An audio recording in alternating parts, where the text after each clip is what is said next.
澳大利亚战略研究者向西方发出一个询问：如果中国的思想成为世界主流，那么谁将是全球价值观和规则的制定者？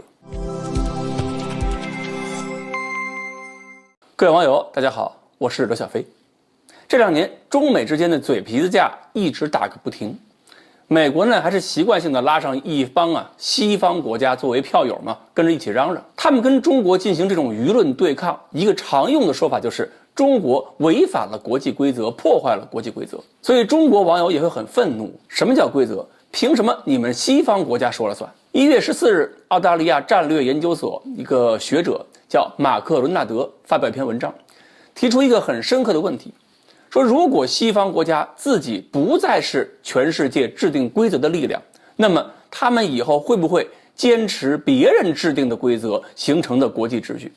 说白了，你发号施令的时候骂别人不听，有朝一日轮到别人主持大局，你自己听不听？你自己会不会乖乖服从？伦纳德的文章提到，西方社会的价值观对规则的认识和我们是完全不一样的。就是他说，整个西方世界选民也好，政治家也好，媒体也好，他们共同认定的规则是跨越国界的，是大于国家主权的，是能管任何人的。任何人如果不尊重他们的规则，他们就会表现出集体的愤怒，并且老百姓还真心认为违反规则就是不道德，就是邪恶。所以俄罗斯在克里米亚问题以及中国在台湾问题上的态度，就很容易被西方还有美国的政客通过公众舆论塑造出一个负面形象。而我们的各种抗议，尤其是对一些个民间报纸媒体的抗议如果缺乏艺术性，缺乏说服力，不仅改变不了对手，还会激化西方民众的对抗情绪。那么这些国家的政府就很容易发现，只要刺激中国，就可以让中国和西方那些选民发生激烈冲突，而西方选民跟中国的冲突就会给政客带来更多的选票，这是他们打击中国、刺激中国的额外收益。但是呢，伦纳德也说，现在情况已经开始有变化。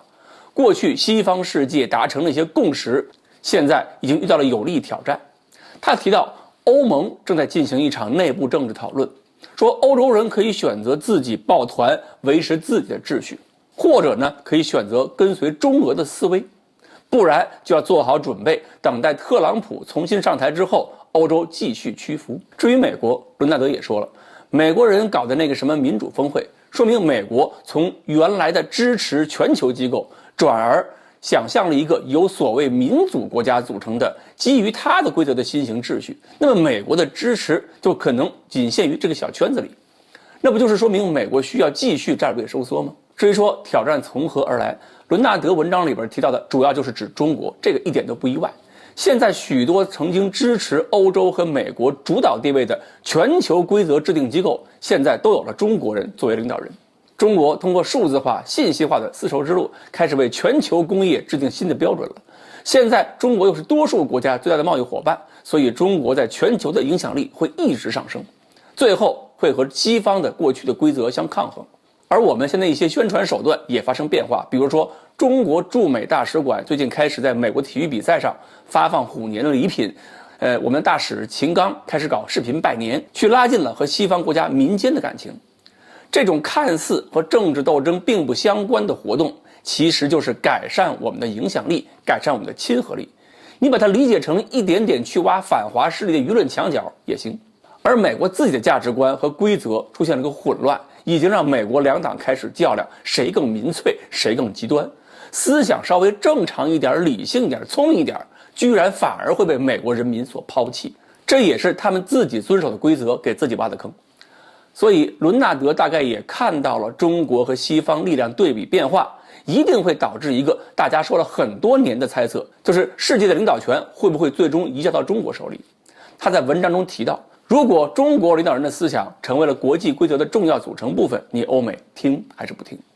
伦纳德这个问题也真是直击灵魂。好，关于澳大利亚这个学者提到的谁是世界规则的未来制定者，今天呢我们就聊到这里，欢迎大家继续关注我们的栏目，我们下期再谈。